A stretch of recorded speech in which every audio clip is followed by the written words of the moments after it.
안녕하세요, 여러분. 목소리로만 듣다가 화면으로 보고 말하는 건 처음이지요.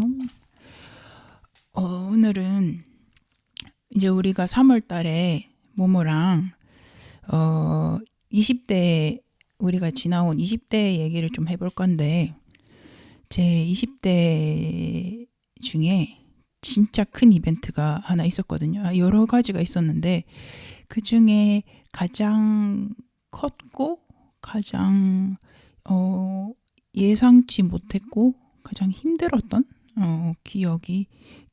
경험이 있었는데요. 바로 제 스물 몇 살이야? 20대 후반에 제가 암 진단을 받게 돼요. 그래서 그 암 투병을 하고 어떻게 회복을 하고 지금까지 지내는지 보시면 보시려나? 여기 어디 갔어? 여기 있다. 여기. 이거 케모포트 했던 자리도 흉이 지금 5년이 지났는데도 안 없어집니다. 관리를 잘 못한 것 같아요. 아무튼 이렇게 항암도 받고 했던 그 기억을 좀 되살려서 어디서도 아직 막 하지는 않았는데 꼭 해보고 싶었던 이야기기는 하거든요. 뭔가 제가 투병을 할 때도 진짜 좀 되게 집착적으로 같은 병 아니면 비슷한 진단을 받은 사람, 나랑 비슷한 나이, 비슷한 기수, 유형 이런 거 진단을 받은 사람의 이야기를 되게 많이 찾아봤었고 뭔가 그 길을 이미 간 사람이 있다는 것만으로 좀 많이 힘이 되기도 하고 좀 안심이 되기도 하고요. 그래서 꼭 이 이야기를 나누고 싶기는 했는데 막연하게 그 생각만 하고 있고 아직까지는 한 적은 없거든요. 근데 마침 우리 20대 얘기를 하니까 꼭 하고 싶다 해서 이렇게 좀 길게 아마 찍을 것 같아요. 뭔가 과정이 길어요. 치료만 해도 거의 9에서 10개월 정도 쭉 받았었고, 네, 그 한국에서 치료를 받았었거든요. 그러니까 그 치료받고 이제 네덜란드로 다시 돌아와서 네덜란드 또 어떻게 돌아왔고 또 돌아와서 또 어떻게 지냈는지 뭐 그런 거 이런저런 얘기할 게 좀 많아요. 그래서 이게 제가 처음에 어떻게 진단을 받았는지 우선 막 전조 증상 아니다 그보다 먼저 그 전에 제 20대 삶을 잠깐만 얘기를 해보자면 되게 팟캐스트에서도 얘기한 적 있는데 되게 와 나는 팔자가 좋게 태어났구나라는 좀 건방진 생각이 들 정도로 좀 하는 게 좀 잘 됐었다고 해야 되나? 그리고 좀 그러니까 더 자세한 얘기는 이제 그러니까 관련이 없으니까 그냥 어쨌든 학업적으로도 좀 잘 풀렸었고 뭐 금전적 뭐 이렇게 학생이니까 장학금 얘기겠죠. 근데 그런 것도 괜찮았고 왜 이리 그랬고 말고도 뭐 인간관계라던가 저 심지어 막 술도 잘 먹었어요. 그러니까 막 술도 셌어. 그래서 막 몸도 튼튼했고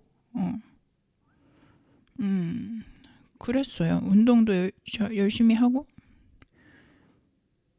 외국도 잘 다니고 나가서도 적응 엄청 잘하고 나는 좀 편하게 살 팔장가 보다라는 좀 건방진 그런 생각을 할 정도로 좀 그랬는데 저 진짜 그때 당시 그러니까 20대 중반 친구들 이 저를 기억하는 거를 다시 들어보면 진짜 어마어마했지 할 정도로 맨날 파티도 막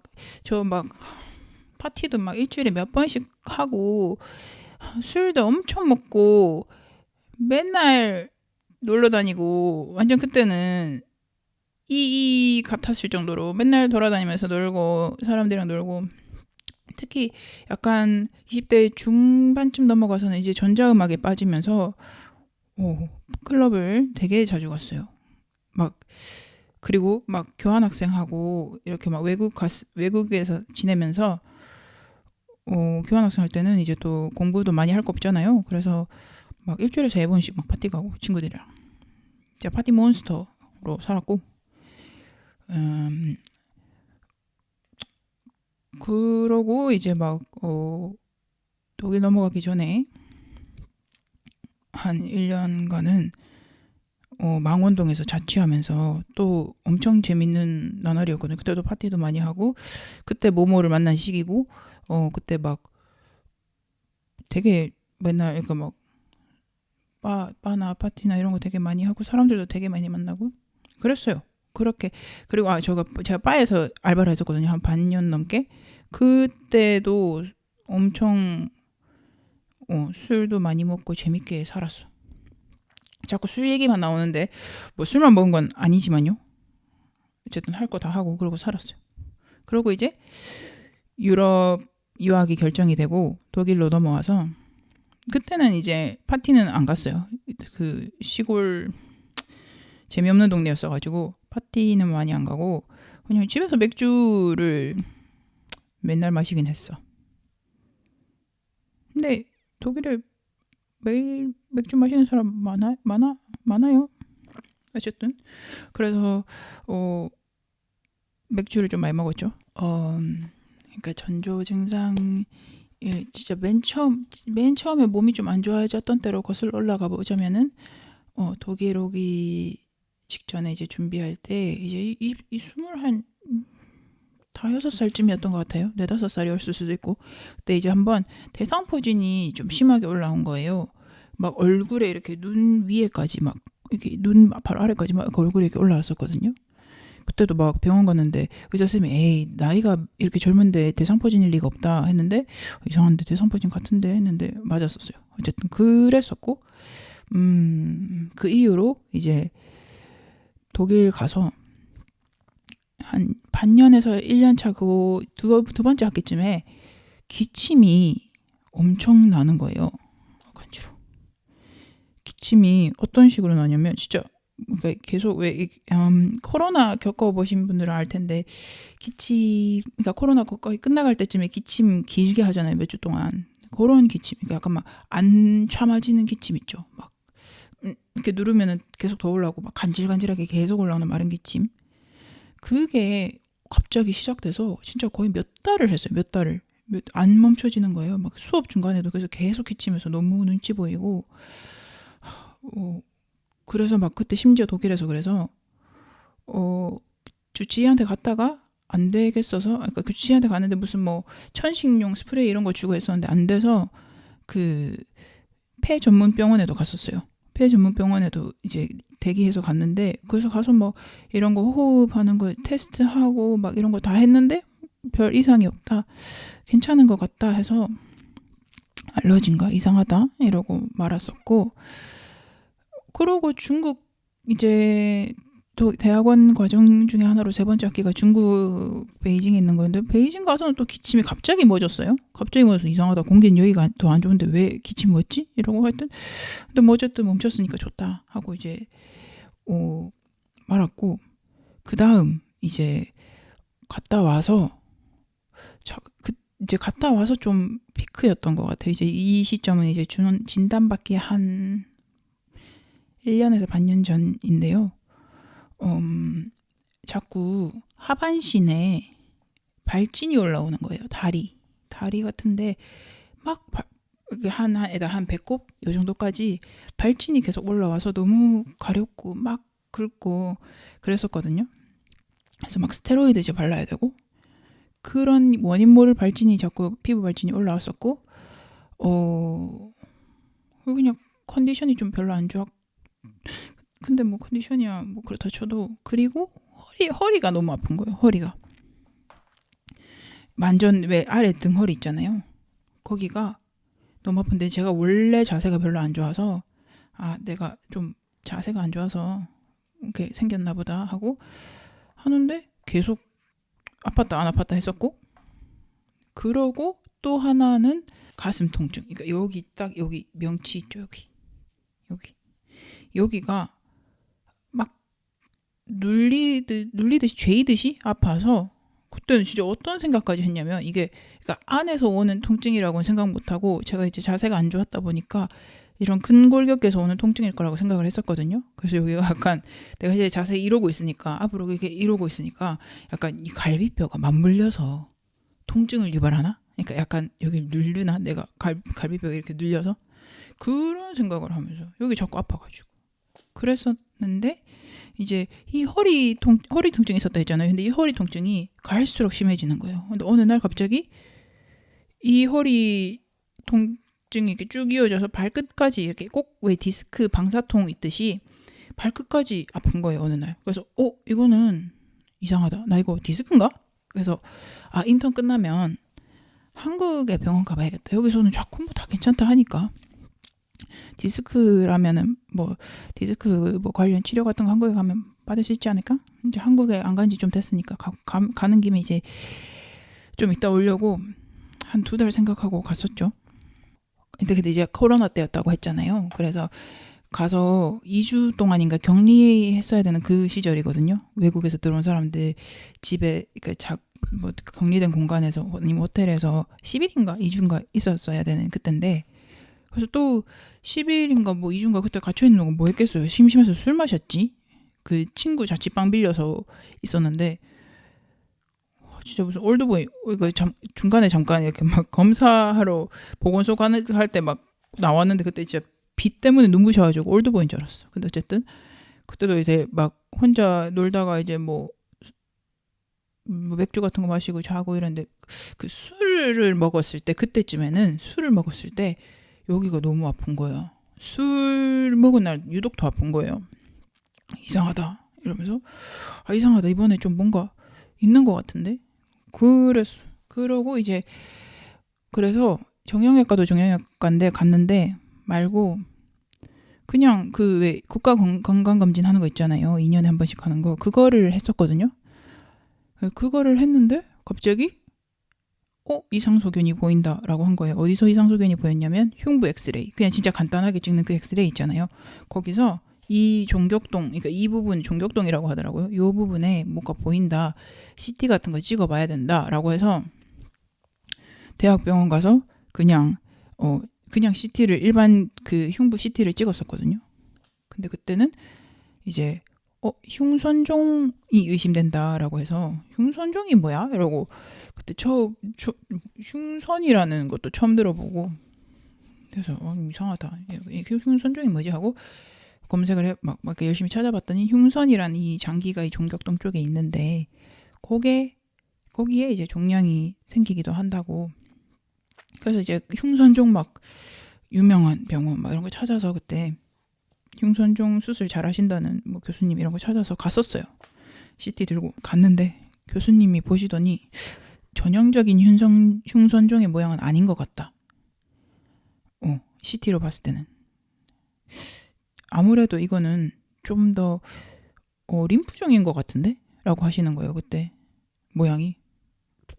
그래서 림프종은 또 뭐야? 이래가지고 그래서 그때 다시 다른 병원에 림프종 혈액종양내과죠. 혈액종양내과를 찾아서 갔어요. 갔는데 그때부터 이제 좀 상태가 안 좋아지기 시작했어요. 이게 뭔가 몸이 정신이에서 이렇게 이제 인식을 하잖아요. 내가 그러니까 원래는 막 이런 이상한 증상들이 다 따로일 거라고 생각했고, 난 피부가 약해서 피부 염증이 있고 뭐 여기는 뭐 또 뭐 자세 때문에 허리랑 뭐 이런 데는 자세 때문에 그런 줄 알았고, 뭐 이렇게 다 기침도 뭐 그냥 호흡기가 내가 약해서 이런 다 별개의 문제라고 생각했는데 이 하나로 묶일 수도 있다는 생각이 드는 거예요. 그래서 그랬었고, 그래서 이제 병원에 가서 검사를 이제 하는데 우선 그래서 교수님을 보고 펫시티를 아마 찍었던 것 같아요. 펫시티를 찍어서 펫시티가 머리부터 발끝까지 방사 물질을 주입해서 그 이제 막 그러니까 하여튼 포도당에 반응하는 그런 걸로 이렇게 해서 머리부터 발끝까지 어디까지 퍼졌는지, 보통 이제 암의 진행, 몇 기 이런 거 판단할 때 꼭 하고, 어느 장기 아니면 몸의 어느 부분에 암이 있는지 확인할 때 한단 말이죠. 거기는 엄청 예민하게 다 나와요.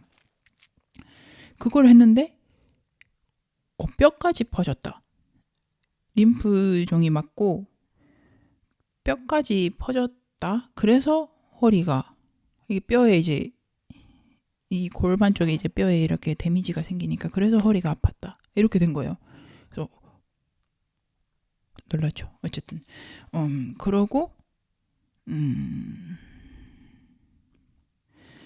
나서 이제 생검을 이제 근데 이제 림프종의 경우에는 유형이 중요하거든요. 그 유형 따라서 치료 방법이 다 달라지고 예후도 달라지고 뭐 치료약도 다 달라지고, 그래서 유형을 아는 게 중요한데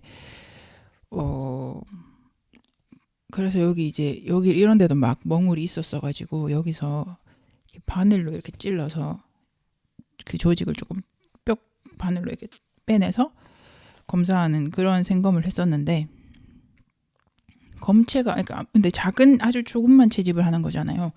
그래서 그랬는지 교수님이 이게 무슨 그레이존 림프종일 수도 있고 아니면 뭐 호지킨일 수도 있고 비호지킨일 수도 있고 이러셨나? 하여튼간에 그렇게 말씀을 하셨어요. 그래서 무슨 유형인지 생검을 했는데 모르는 거야. 그래서 이제 본격적으로 근데 그때가 진짜 제가 제일 좀 마음이 되게 싱숭생숭했는데, 왜냐면은 그레이존이면 그거 약간 희귀 유형인 거였거든요. 그러니까 약간 그래서 약도 약간 도박하듯이 써야 되고, 이게 약간 그레이존이 뭐냐면 호지킨과 비호지킨 림프종 중간 지점에 있는 애매한 유형의 림프종인데, 그래서 그거는 약도 이제 둘 중에 하나가 들을 수도 있고 뭐 다른 걸 써야 될 수도 있고 뭐 이랬던 것 같고, 예후도 그러다 보니까 좋지 않다 이랬었어요. 그래서 그러니까 뼈까지 퍼졌으면 사기거든요. 말기. 그러니까 보통 1, 2, 3, 4로 하면 이제 사기가 제일 끝이란 말이에요. 그래서 이 희귀 림프종에 사기 일 수도 있는 거잖아요. 그래서 그때 이제 진짜 되게 생각이 많았던 것 같아요. 이제 그런 얘기를 듣고 이제 입원을 했었어요. 이제 완전 다 검사를 하고 준비를 하기 위한. 그때 입원하고 그때쯤이 제일 몸도 마음도 힘들었거든요. 약간 이게 내가 진짜 암이 걸렸고 기수도 4기나 되고 이런 거를 알게 되니까 뭔가 아픈 게 되게 빨리 퍼졌어요.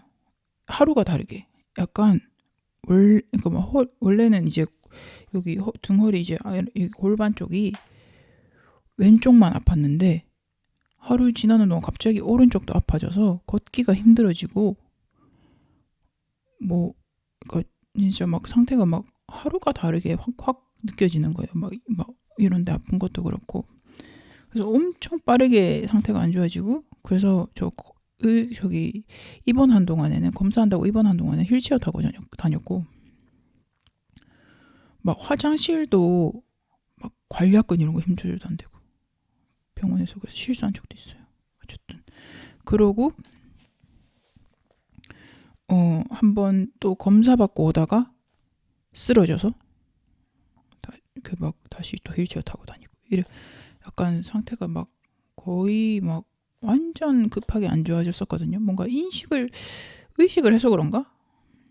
그랬는데 이제 그때 제일 많이 들었던 그때 이제 생각이 제일 많았어요. 약간 내 앞으로 치료가 어떻게 될지도 모르겠고, 정확하게 지금 내가 이제 마주하게 될 치료 아니면 뭐 상황, 나의 미래, 뭐 내가 앞으로 얼마나 더 살 수 있을까 이런 것도 전혀 모르겠고, 이렇게 몸이 급하게 안 좋아지고 이래서 그때는 생각이 진짜 많이 들었는데, 그래서 그때 이제 와, 내가 진짜 이렇게 삶이 얼마 안 돼서 끝난다면 제일 아쉬운 건 뭐지? 이런 생각도 되게 많이 했었고, 생각보다 저는 제 경우였는데, 생각보다 저는 제가 제일 안타까웠어요. 그러니까 주변 사람들이 날 걱정하는 것도 너무 마음이 쓰이는 건 당연한 건데, 근데 제가 제일 억울했어요. 나 아직 해보고 싶은 거 많았는데, 나 아직 가보고 싶은데, 뭐 아니면은 뭐 이런 거 저런 거 너무 해보고 싶은 게 많았는데 이렇게 끝나? 이게 너무 억울했던 감정이 아직도 좀 기억이 나고, 진짜 좀 웃긴 얘기인데, 웃기진 않고 하여튼 좀 어리다 이러실 수도 있는데, 이제 그때 이제 누워서 이제 인스타 같은 걸 보잖아요. 그때 이제 막 내 생각에는 막 블랙핑크였나 뭐 기억도 안 나. 어쨌든 이제 아이돌들이나 뭐 이렇게 막 가수들 이런 사람들 인스타에 맨날 뜨지 않아? 그런 걸 보면서 진짜 저런 사람들은 저렇게 건강하게 저렇게 스포트라이트 받으면서 저렇게 건강하게 잘 지내는데 나는 왜 이렇게 된 거지? 그러니까 되게 막 억울하다는 감정? 막 이거 막 너무 내 처지가 억울한 거야. 나 왜? 막 왜 나?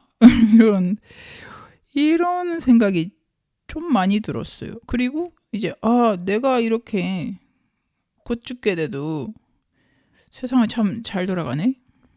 내가 죽고 나서도 그러겠지? 뭐 이런 생각이라던가. 뭐 진짜 많은 생각이 들었었는데,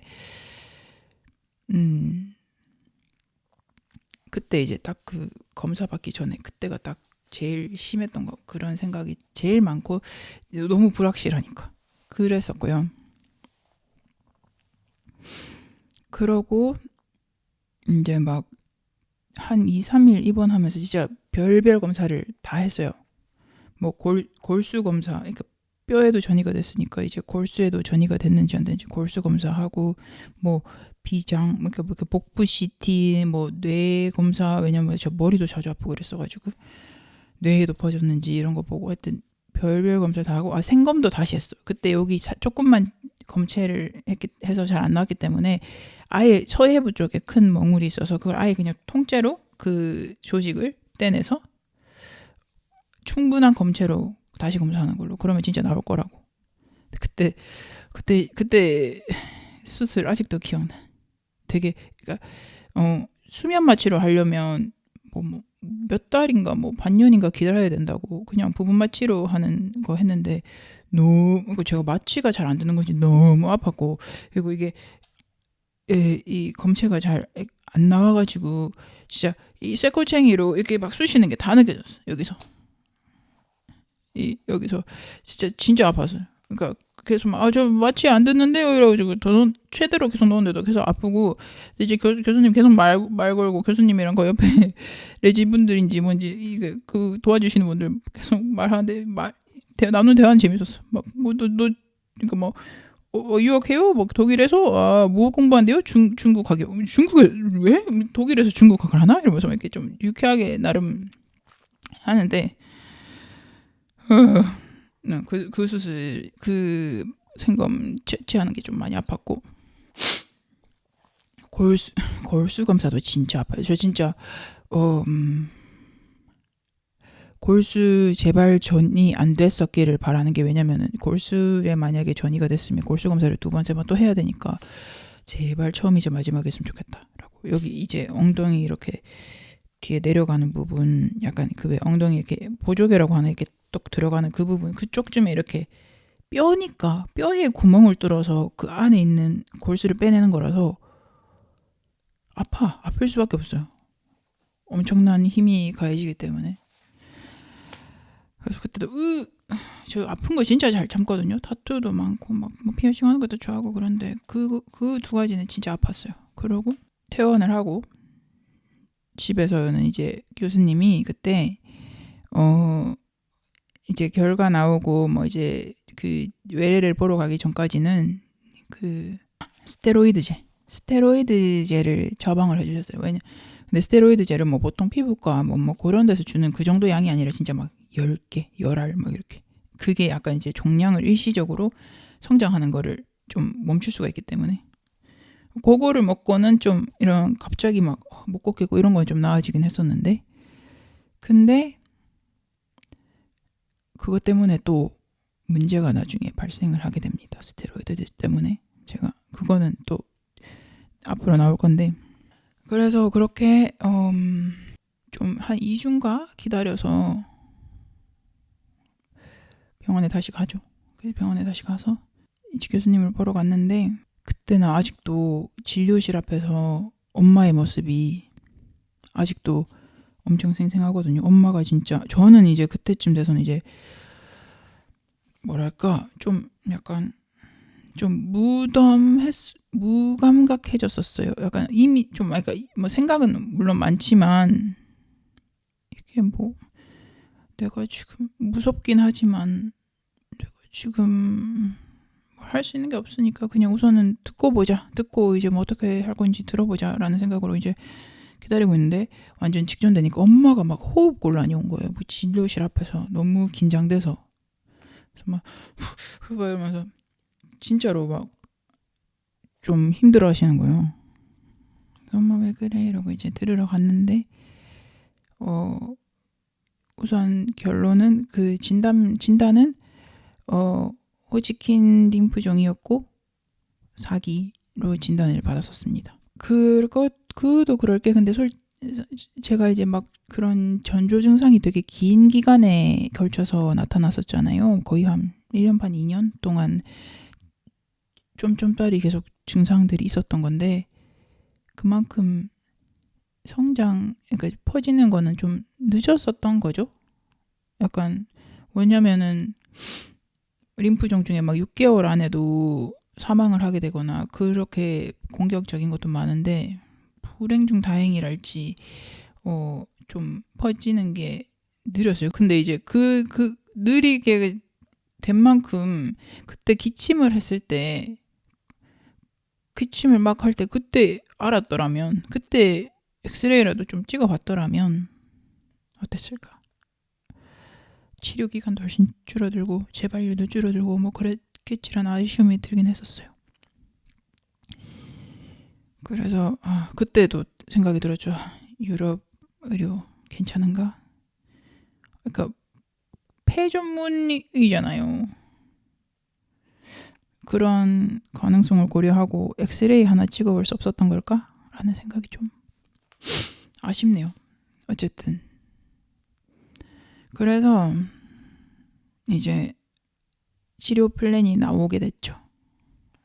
총 12회, 그러니까 호지킨은 이제 ABBD 항암이라고, 진짜 이것도 진짜 오래 한 50년, 100년, 뭐 100년까지 모르겠는데 하여튼 몇십 년 동안 계속 같은 치료법이에요. 가장 스탠다드한 치료법이고, ABBD 항암이라고 이제 네 가지 ABBD 이 약자에 맞는 이 항암제를 투여를 하는 건데, 얘네들은 약간 다른 거랑 다르게 맞는 시간도 좀 짧고, 그래서 두 번에 나눠서 1회분을 두 번에 나눠서 맞거든요. 그래서 1-1, 1-2회 이렇게 해서 하는데 2주 간격으로. 보통 이제 다른 항암은 뭐 예를 들어서 1회차 할 때 1박 2일 뭐 이렇게 입원을 해서 하루 내내 맞고 퇴원, 그리고 한 달 뒤에 다시 와서 맞고 이렇게 하는데, 저는 이제 그거가 이제 조금 더 자주 있는 거죠. 이렇게 더 짧고. 그래서 이제 입원까지는 안 하고 그냥 내원해서 납병동 이런 데 가서 2-3시간 동안 맞고 가서 2주 뒤에 돌아와서 다시 맞고 하는데, 그게 이제 그렇게 해서 6회라고 하지만 총 12번을 가야 되는 거거든요, 병원에. 근데 제가 이제 막 이제 키도 크고 몸무게도 꽤 나갈 거 아니에요. 그래서 이제 그러면은 이제 약 용량이 또 그만큼 비례해서 많아지잖아요. 그래서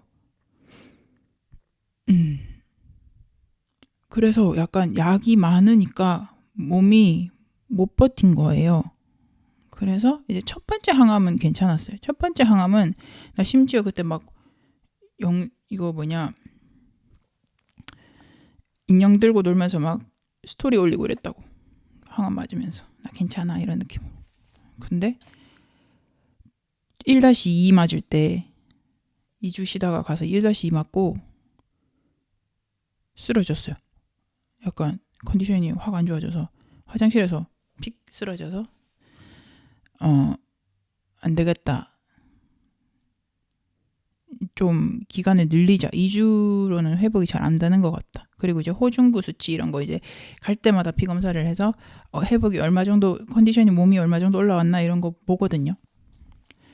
그래서 그렇게 해서 3주에서 한 달 정도 간격으로 늘어나서 근데 그렇게 되면 어떻게 돼요? 기간이 전체적으로 늘어나잖아요. 원래는 6개월 만에 끝날 거를 2주 간격으로 하면 근데 이제 3주, 4주 이렇게 되니까 거의 다 하는데 한 9개월에서 10개월 정도 걸렸던 것 같아요. 그래서 오히려 진단 받고 나서는 좀 마음이 더 편해졌다고 해야 될까? 왜냐면 이제 해야 할 일이 딱 나왔잖아요.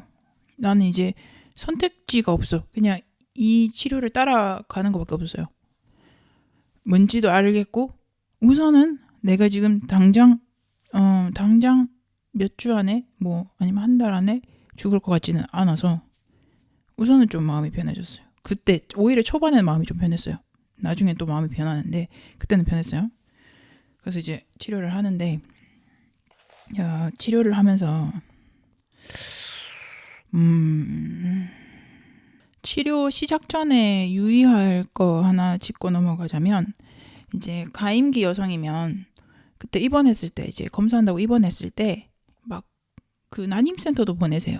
그래서 이제 제가 그때 28, 7, 8 뭐 이랬으니까 거길 보내서 이제 난소 수치 이런 거 막 검사를 해보고 왜냐면 항암을 하면 난소도 우리 생리를 한 달에 한 번 하잖아요. 그러니까 항암의 원리가 그렇게 빠르게 분열하는 세포를 공격하는 건데 그래서 머리가 빠지고 막 점막 세포들이 다 헐고 소화가 안 되고 이런 건데 암 세포가 빠르게 분열하니까 근데 저기 난소도 생리도 한 달에 한 번 하는 것처럼 빠르게 하는 편이라서 공격을 많이 받아요. 이게 데미지가 커요. 다른 데 비해서. 그래서 이제 난임이 될 수도 있다. 그래서 처음에 물어보거든요. 이제 검사하고 수치 보여주면서 뭐 지금은 이 정도인데 항암을 시작하기 전에 난자를 냉동을 하고 할 거냐? 낭자 동결을 하고 할래? 아니면 그냥 바로 치료 들어갈래?라고 했었는데 이게 또 난자 동결을 하고 항암을 시작하려면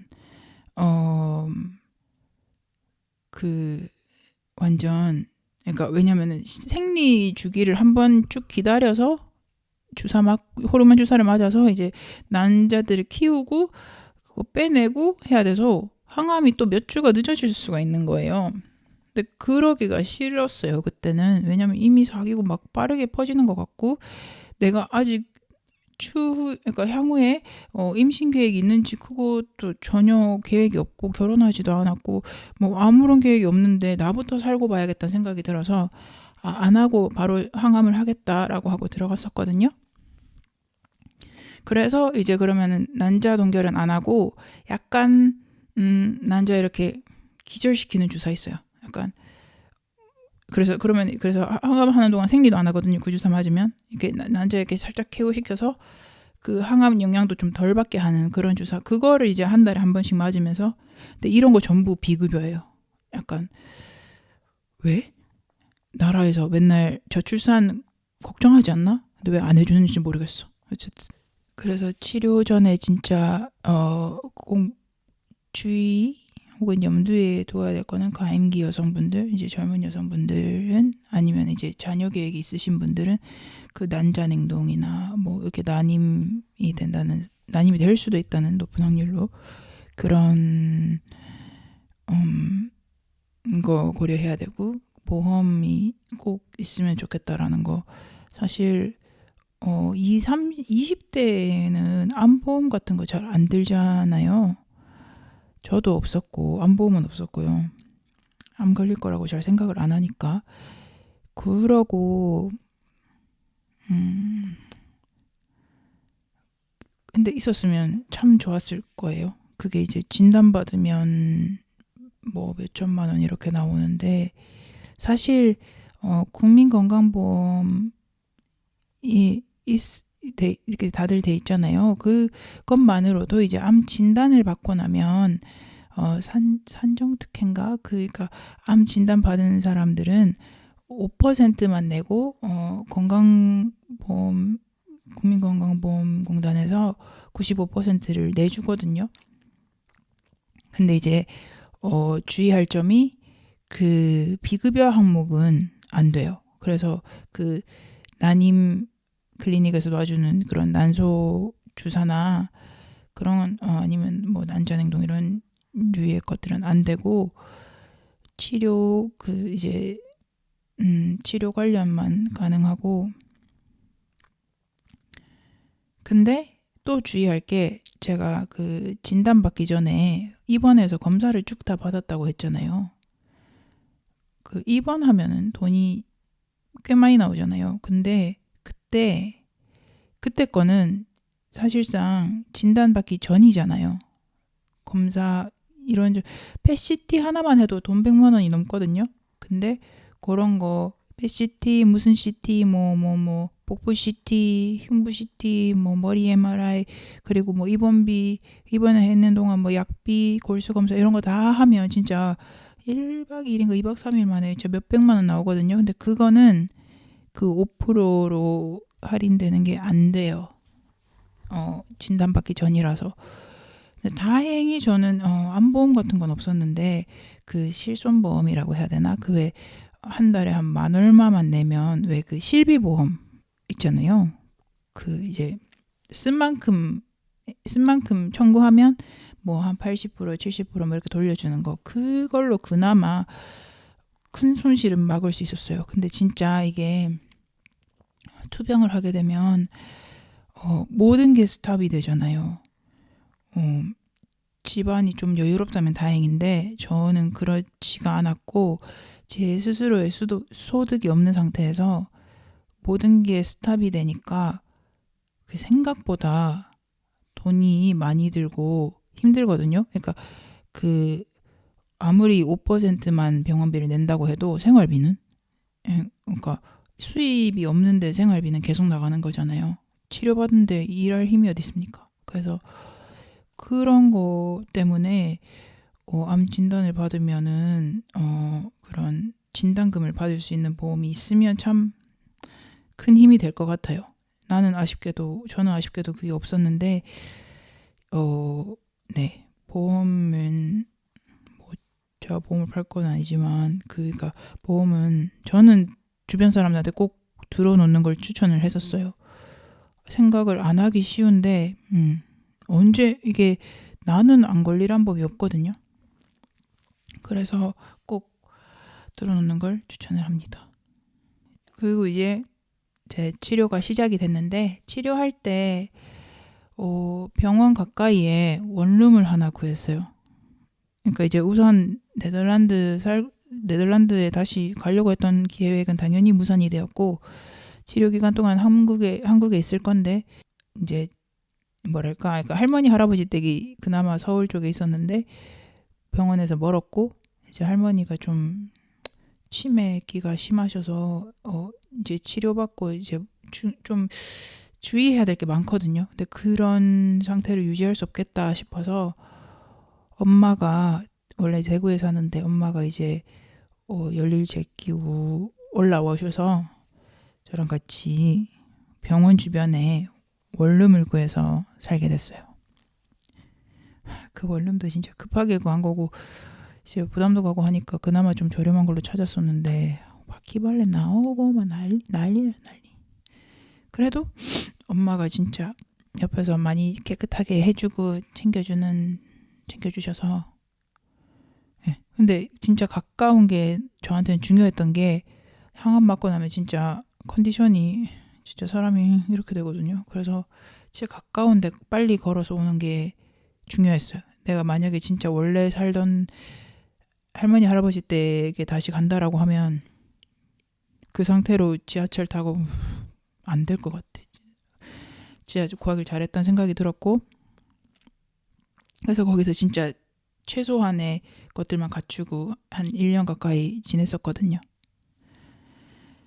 그랬고, 그래서 이제 1-1 맨 첫 번째 항암이 시작이 됐는데, 그때 이제 항암 맞고 꽤 괜찮았는데 2주 지나고 1-2를 맞고 컨디션이 급격히 안 좋아져서 쓰러졌죠. 이제 2-1을 시작을 하는데 이제 이때부터 이제 머리가 슬슬 빠지기 시작했어요.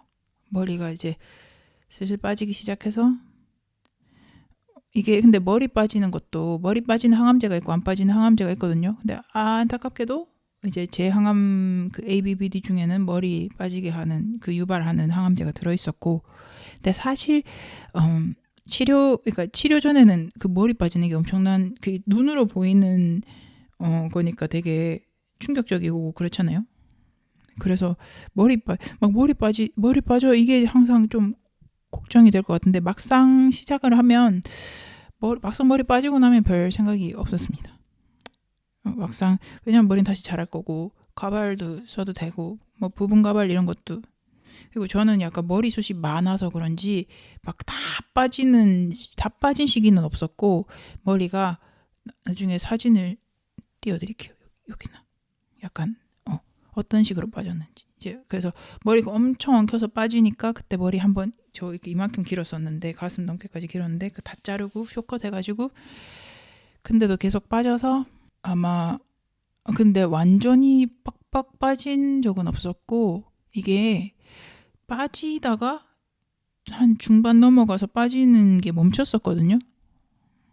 그래서 이 빠지는 시기 동안 완전히 다 빠지진 않아서 이쪽이 좀 많이 휑한 정도? 그래서 약간 처음에는 통가발 필요하겠다 싶어서 샀는데 쓸 일이 거의 없었고, 대부분은 그냥 모자 쓰거나 이 밑에 머리는 남아 있었어가지고, 그래서 모자를 쓰거나 아니면은 진짜 머리를 드러내고 싶다 할 때는 여기 부분 가발 이렇게 정수리 이렇게 덮어지는 거 되게 자연스럽게 나온 게 있었어서 그런 걸로 버텼어요.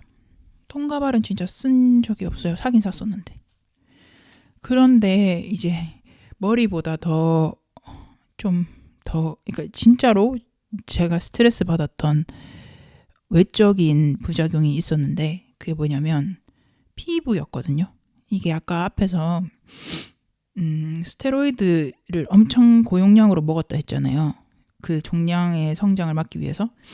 근데 그게 스테로이드가 먹으면 일시적으로 피부가 되게 맨들맨들해지거든요. 그 피부과에 받아서 먹어보신 분들은 알겠지만 피부 갑자기 싹 깨끗해져요.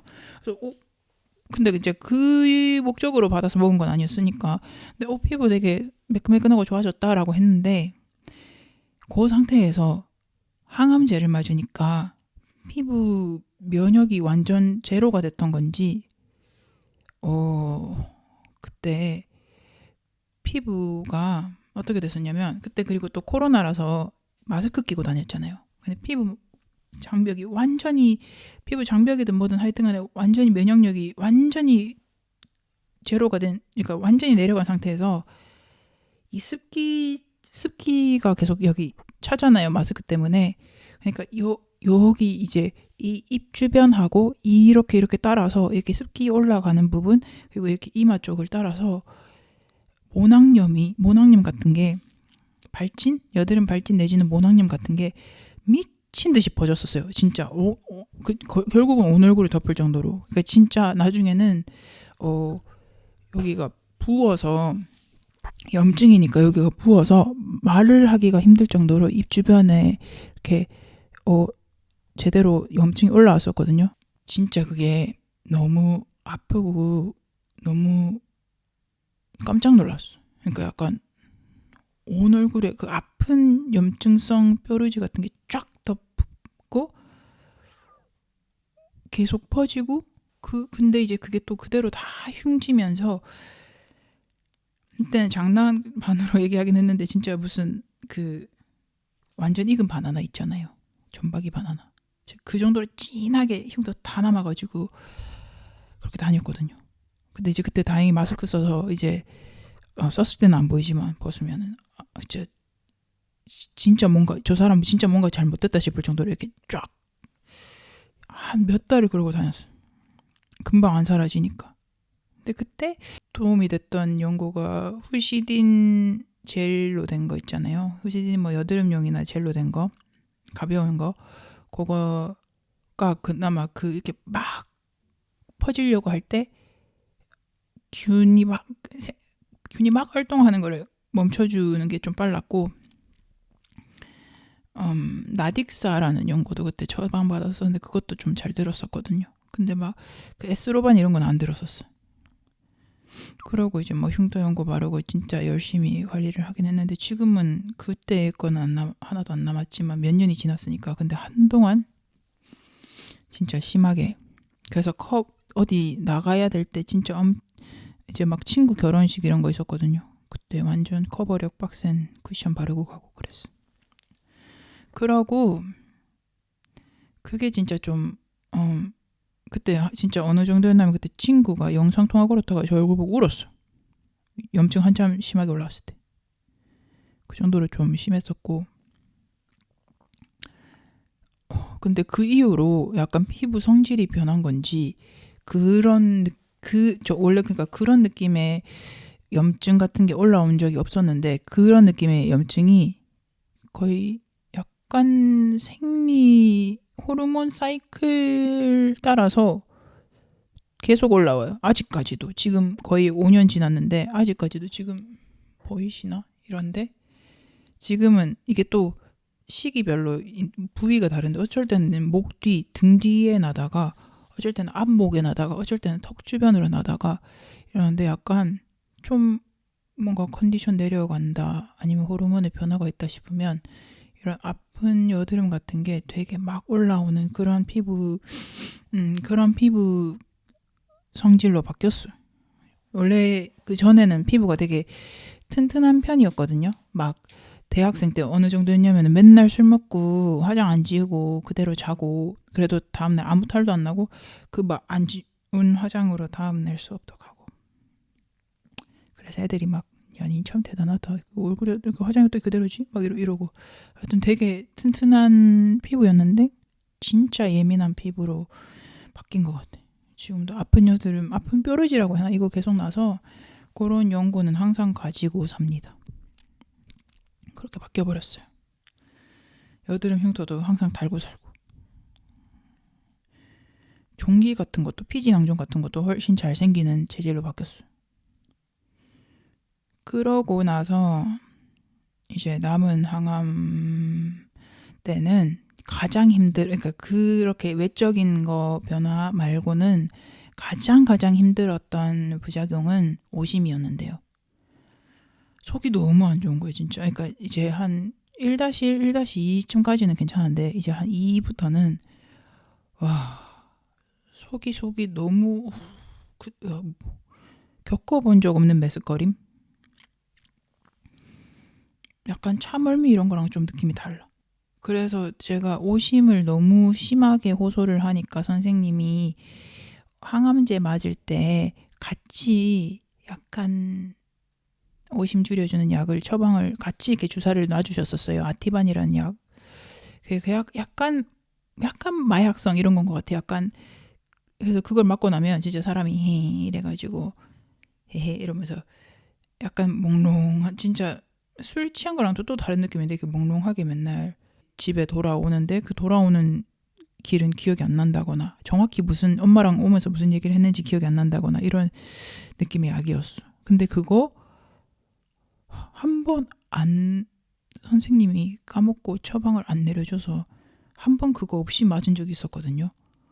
와 진짜 이거 맞는 동안 몇 시간 맞는 동안 계속 진짜 토할가지고 이렇게 올라와서 진짜 힘들었어.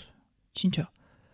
근데 이제 말을 안 했었어. 제가 그때 말했었으면 간호사분들이 어떻게 해줬을 수도 있는데 안 될 거라고 생각하고 말을 안 했어. 그래서 막 그때 진짜 힘들었어. 그러니까 약간 이제 이런 후반기에는 이런 점막 이런 쪽이 타격이 컸나 봐요. 이제 오심이 너무너무 심해서 소화도 안 되고, 당연히 이제 막 그러니까 뭐 항암 맞고 한 3일 정도가 컨디션이 제일 안 좋거든요. 저 같은 경우는 한 3일간 컨디션이 제일 안 좋은데, 그때는 이제 소화도 진짜 느리게 되고, 막 점막 세포가 다 손상이 된다는 거는 장 운동도 진짜 느려져서 소화 안 되는 거고, 변비도 장난 아니거든요.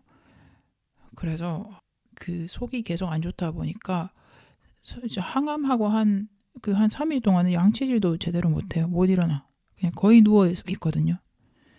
치료도 거의 못 해가지고, 그래서 막 항암 치료 다 끝나고 치과 갔더니 충치가 몇 개 있었어. 그리고 이제 항암하는 동안에는 그런 막 날생선 이런 거 못 먹거든요. 그러니까 좀 조심을 해야 돼요. 뭐 감염, 그러니까 그러니까 그냥 간단하게 이렇게 면역력이 바닥을 친다고 보면 되니까, 그때 막 뭐 감염 안 되게 막 잘못 병이 걸려도, 아니면 그냥 사소한 뭐 감기 이런 것도 이렇게 남들보다 더 심하게 하는 거죠. 열이 오르는데 잘못 오르면 응급실 가야 되고, 그러니까 그런 것들 조심해야 돼서 항상 그런 작은 젖병 소독기 이런 거 사서 그 안에다가 맨날 식기 같은 거 소독하고 최대한 깔끔하게 하려고 노력을 했었고, 알코올 솜 이런 거 되게 많이 썼던 것 같고.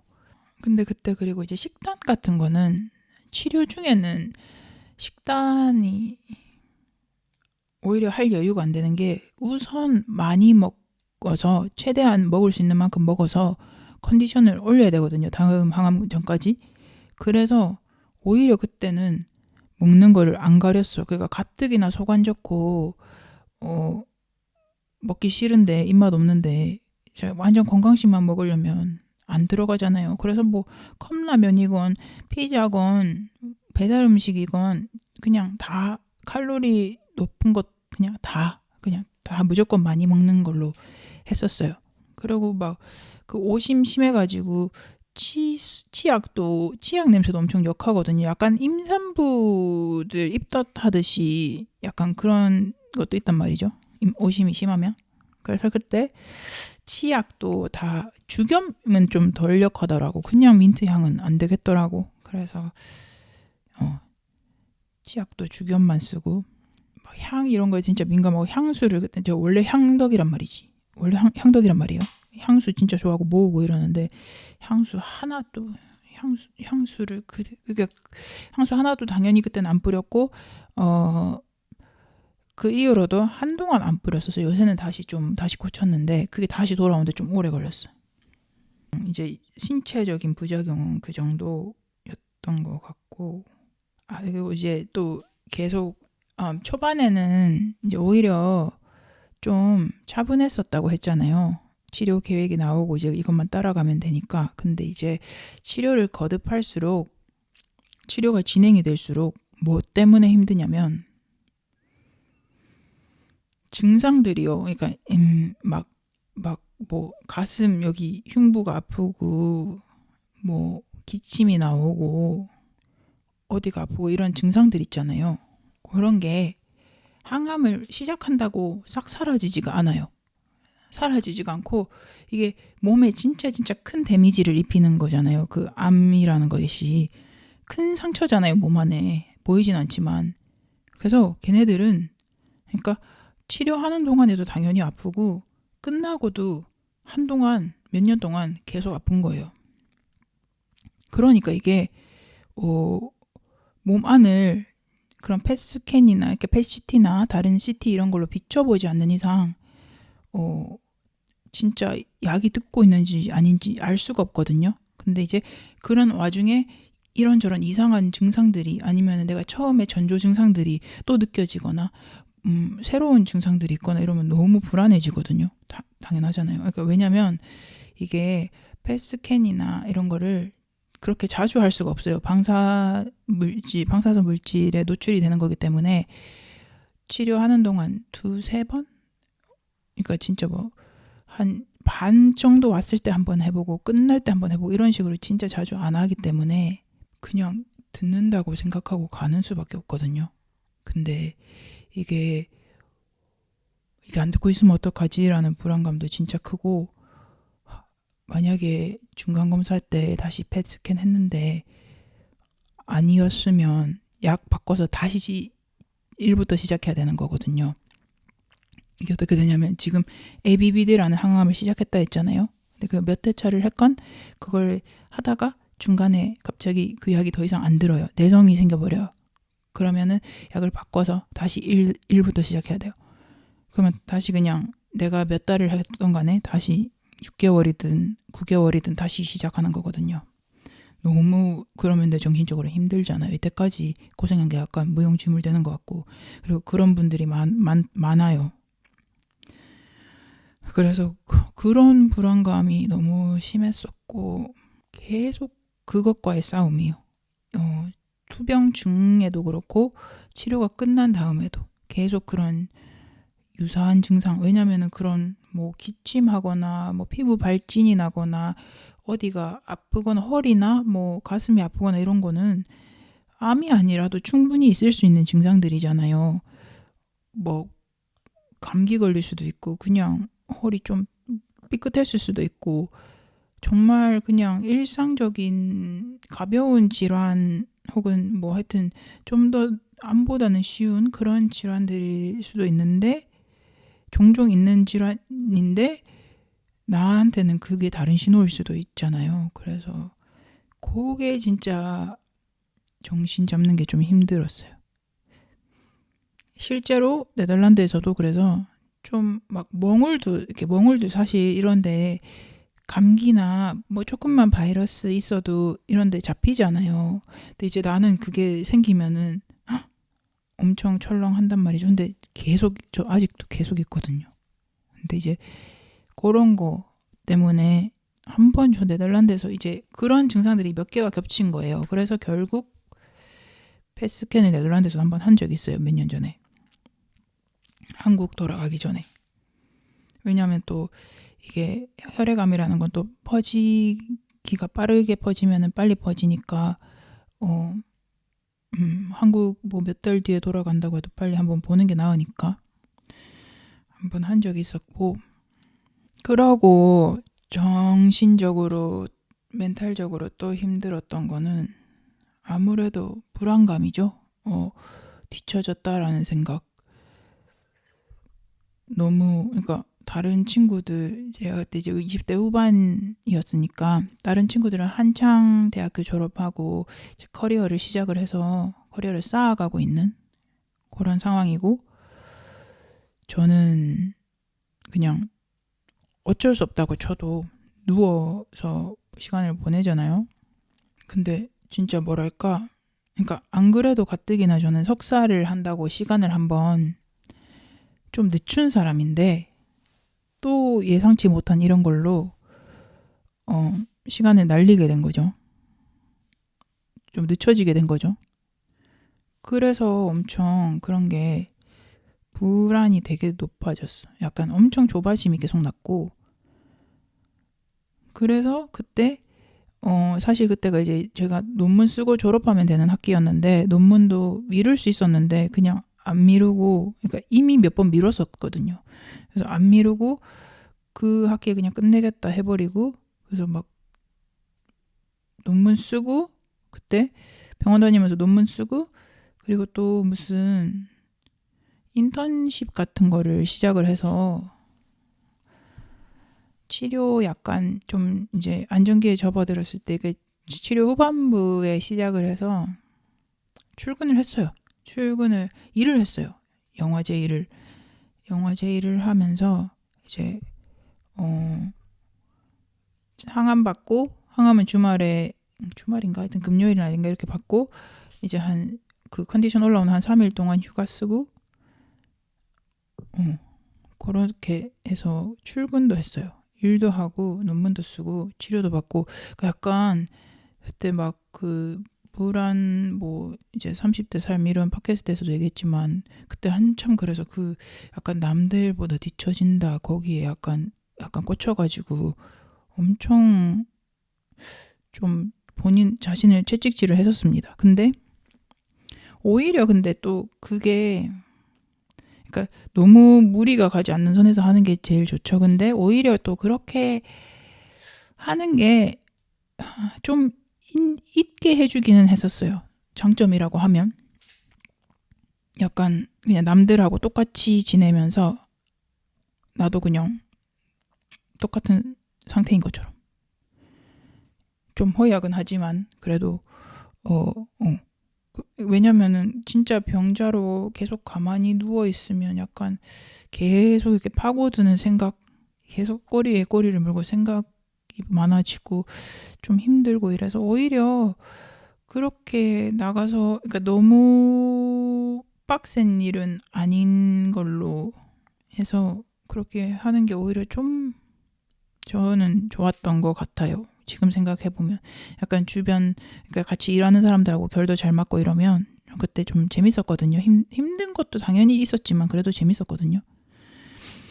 그래서 그렇게 일도 했었고 논문도 웃긴 게 계속 미루다가 맨날 카페 가서 붙잡고 있고 막 뭐 몇 자리 쓰지도 못하고 오고 이랬는데 인턴십 시작하고 나니까 출퇴근을 갑자기 하게 되니까 발등에 불이 떨어진 거예요. 진짜 마감도 얼마 안 남았고 일은 시작했고 그래서 이제 퇴근하고 딱 그 정해진 시간에 안 쓰면 안 되는 거야.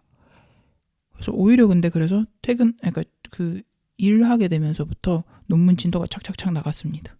그러니까 약간 정해진 시간이 있으니까 ADHD가 그랬고 진단 받았을 때 주변의 반응 이거 또 얘기 좀 하고 싶은데 아마 이제 본인이 받게 되거나 이제 뭐 이제 진단을 기다리거나 하시는 분들은 직접 느끼시겠지만 만약에 주변에 이런 일이 생겨서 힘들어한다거나 그런 분들이 계신다면 겪어본 그러니까 제 기준이긴 하지만 그래도 겪어본 사람으로서 좀 들으면 힘들었던 말 같은 게 있고 어떻게 대해줬을 때가 좋았는지 그런 게 있긴 하거든요. 어땠냐면 그러니까 저는 이제 오히려 알렸었거든요. 인스타에 그때 진단 받으면서 그냥 인스타에 그냥 전체 보기 스토리에 올렸어. 나 진단 그러니까 뭐 림프종 4기 진단 받았다. 뭐 팁이나 응원 같은 거 해주면 고맙겠다 이렇게 올렸었거든요.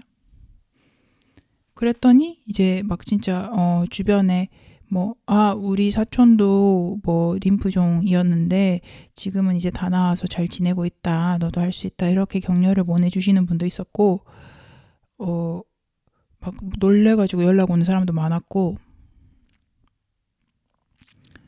막 선물 보내주는 사람도 있었고 다 괜찮았거든. 다 좋은데 그 몇몇 분들이 좀 이런 말은 좀 안 하는 게 낫다 싶었던 말들이 좀 있거든요. 어떤 거냐면 그러니까 이해는 해요. 본인이 어떻게든 그러니까 도와주고 싶어서 하는 말인지 이해는 하거든요.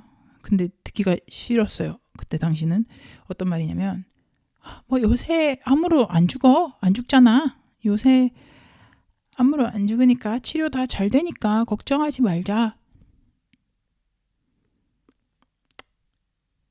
그죠? 죽는 사람도 많아요. 말을 아끼겠습니다. 본인이라고까지는 안 할게. 그러니까 조금 더 가까운 데서 그런 일이 일어났다면 그 말이 안 나왔을 수도 있다고 난 생각해요. 그러고 또 진짜 그러니까 좋은 지인분이세요. 좋아하는데 참고를 위해서 말을 하자면 뭐 이런저런 얘기를 하다가 아마 항암 받으면 막 머리 빠지나 뭐 이런 얘기 하다가 머리 빠진다. 뭐 이것도 되고 저런 부작용도 있다 이런 얘기 하다가 야 그래도 그렇게 머리 빠지는 것도 다 사진으로 남겨놔. 언젠가 너가 나으면 그런 것도 다 추억이 이라고, 그러니까 그때는 그랬지.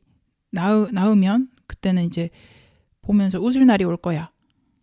뭐 이런 느낌 뉘앙스의 얘기였거든요. 그러니까 너는 나을 거고 지금의 이 힘듦마저도 아무렇지 않아진 날이 꼭 올 거야 라는 응원의 메시지인 건 이해는 했습니다.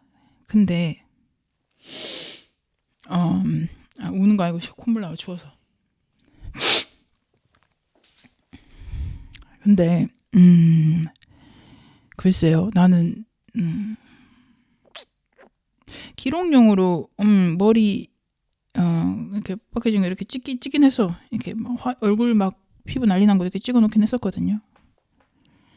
근데 그게 나중에 보고 웃어지지는 않던데요. 그러니까 보면서 하하 그땐 그랬지는 아니던데. 예.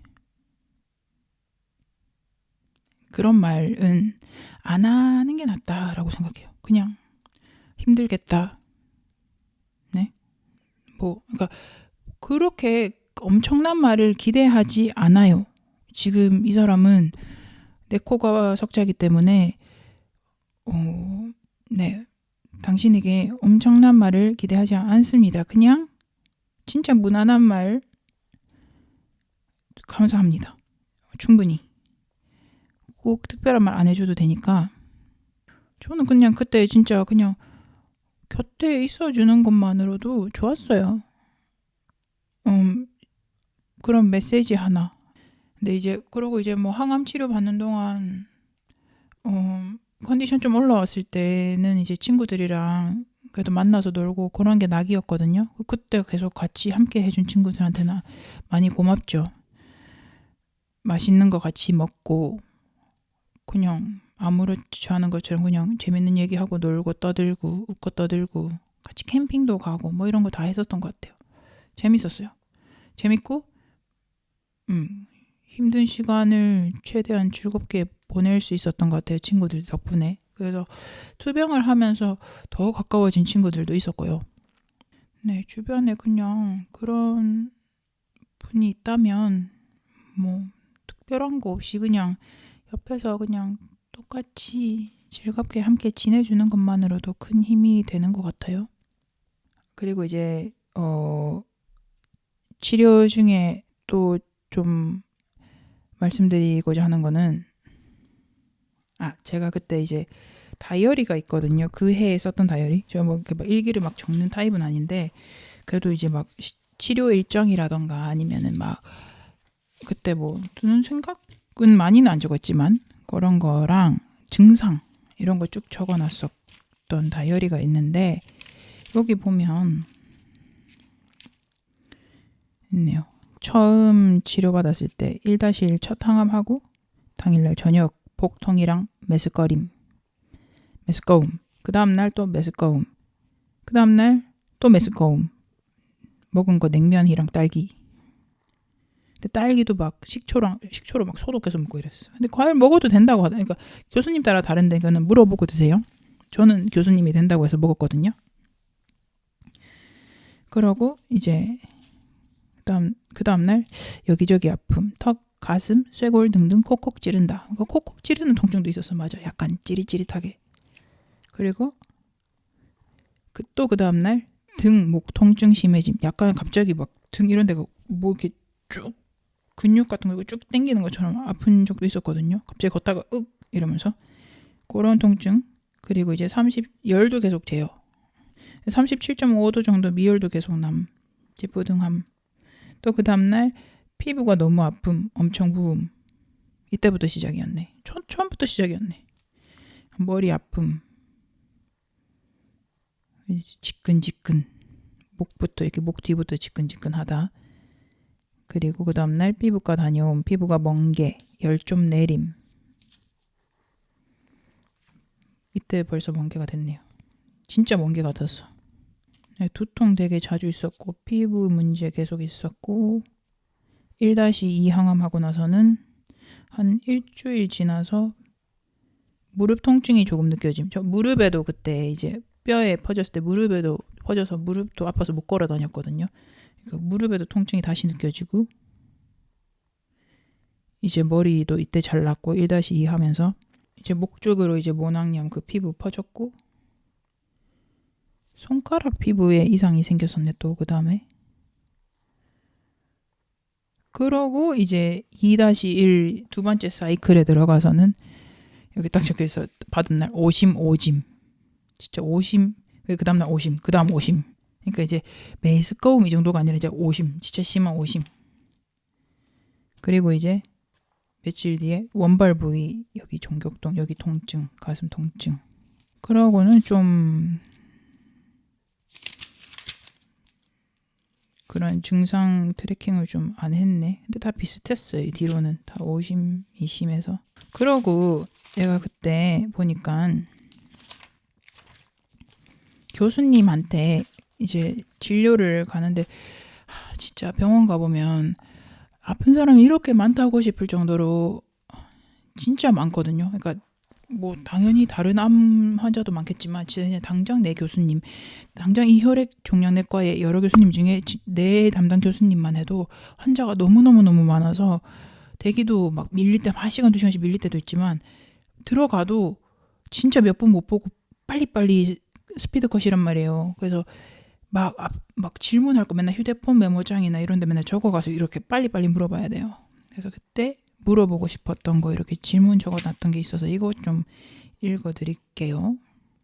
뭐 참고하면 좋을 것 같아요. 교수님한테 혹시 치료받으시는 분이 있다면 물어보면 좋을 것 같아요. 영양제 먹어도 되나요? 1번 막 밀크시슬 같은 거. 이거 왜냐면은 간에 그러니까 아무래도 황암도 독한 약이라서 간이 해독을 많이 해야 되니까 간에 도움되는 걸 먹는 게 좋은가요? 라고 물어봤는데 교수님 그때 어떤 식으로 얘기했냐면 영양제 뭐 드시려면 드세요 라고 했는데 크게 다를 건 없을 거예요 라고 했어요. 그 교수님이 항상 얘기했던 느낌이 어떤 느낌이냐면 몸에 좋은 거 자꾸 먹는다고 하는 것보다 안 좋은 거 안 하는 게 최고다 라고 했고, 네. 그래서 그때 영양제 딱히 안 챙겨 먹었고 이제 간에 물이 가는 그런 막 즙 이런 거는 먹지 말라고 교육받거든요. 그리고 그때 막 부작용 항상 매번 물어봤어요. 적어가서. 그래서 등 땡겼던 거 그때 막 이런 통증 이거 뭐예요? 뭐 그러고 이제 그때 이제 피부가 막 뒤집혔었으니까 피부과에서 처방받은 항생제 먹어도 되냐? 답은 오케이였습니다. 저의 경우에는. 그래서 그때 항생제 먹고 많이 나왔었거든요. 그러고 이제 좀 궁금한 거 물어봤어요. 일주일 후쯤에 열이 올라오는데 이게 이제 면역력 떨어졌다는 신호냐? 이때 약간 생야채 과일도 안 먹는 게 좋냐? 그러니까 과일 원래 먹어도 된다고 했는데 이때는 안 먹는 게 좋냐? 이때 외출도 좀 조심하는 게 좋을까? 이런 것도 물어봤던 것 같고, 두통은 계속 느껴지는데 이거는 림프종과는 관련이 없는 건가? 이런 거 많이 물어봤고, 이제 또 막 거의 막 사람을 무균으로, 그러니까 면역력 떨어질 때는 무균으로 해야 된다는 그런 생각이 들다 보니까 또 교수님한테 막 침 튀는 거 괜찮은지 다른 사람의, 아니면 막 음식 나눠 먹을 때 같이 이렇게 섞이잖아요. 그런 것도 괜찮은지 물어봤는데 그런 거 다 괜찮다고 했던 것 같아요. 제 상황에서는. 그랬고, 제가 지금 영상이 지금 이제 투병 하던 데까지, 투병 중까지 왔잖아요. 그래서 요렇게 하고 그 다음에는 치료 끝나고 이제 끝나고 난 뒤의 삶, 암 생존자로서의 삶, 그리고 또 그렇게 살면서 또 해외에 다시 나와서 그렇게 다시 검사받고, 그리고 제가 또 그리고 검사 받으러 이제 한국 들어오다가 또 이제 급할 때는 해외에서도 검사를 받고 의사를 보고 그랬던 거. 그러고 제가 이제 추적을 하다가 그 난소 기능도 계속 추적을 하거든요. 그거 추적을 하다가 갑자기 훅 떨어져서 난자 동결을 결국은 하게 돼요. 그거에 대한 얘기. 그리고 진단받고 이런 막 죽음이나 삶에 대해서 생각을 되게 많이 하면서 좀 달라진 삶의 태도, 추구한, 그러니까 가장 중요한 프라이어리티, 내 삶에 그러니까 바뀐 우선순위, 그리고 그때 저에게 진짜 힘이 됐던 것들, 그렇게 한번 다뤄보려고 해요. 그래서 이제 첫 번째 편은 이제 암 환자가 되기 전의 삶, 그리고 암 진단받기까지의 과정, 전조 증상, 그리고 치료 과정, 치료 받으면서 힘들었던 거, 육체적, 정신적으로 힘들었던 거, 네, 그리고 이제 뭐 조금의 팁이나 좀 제가 궁금했었던 것들, 그 정도로 나왔네요. 제발, 그러니까 제가 그때 이제 투병을 할 때 진짜 처음에 흉선종인 줄 알았을 때는 흉선종 관련 카페, 그리고 림프종을 진단받고 나서는 림프종 환우들의 모임 이런 거 찾아가지고 진짜 계속 들어갔었거든요. 특히 초반에. 무슨 유형인지 모르고 이럴 때, 아니면은 이제 지금 몇 다시 몇 항암까지 왔는데 이런 증상이 있을 때, 뭐 아니면 막 재발한 사람들 이야기, 뭐 재발인 줄 알았는데 아니었던 이야기, 뭐 이런 거라던가 진짜 많이 찾아봤어요. 그리고 저는 이제 막 적지는 않았는데 그렇게 들어와서 비슷한 사람을 찾는, 아니면 궁금한 점을 묻는, 서로 정보를 교환하는 사람이 진짜 많거든요. 환우분일 수도 있고 환우분들의 가족이서 활동하는 경우도 있고, 그런 거를 제가 많이 보고 약간 도움을 받으면서 좀 이런 정보는 많으면 많을수록 좀 좋다고 생각이 들어서 촬영을 하게 되었고, 꼭 해보고 싶었고, 꼭 어딘가에는 이게 제가 글로 쓰든 막 뭐 뭘 하든 꼭 어딘가에는 내놓고 싶은 이야기였어요. 누군가에게 힘든 시간을 보내고 있는 누군가가 될 수도 있고, 주변 사람이 힘든 사람일 수도 있고, 아니면 요즘 자꾸 컨디션이 안 좋아서 불안한 사람, 겪어보진 않았지만 이러한 삶에 대해서 궁금하셨던 분, 네, 여러 가지로 좀 도움이 되었으면 좋겠다 는 생각입니다. 그럼 이 편도 만들어서 올게요. 안녕.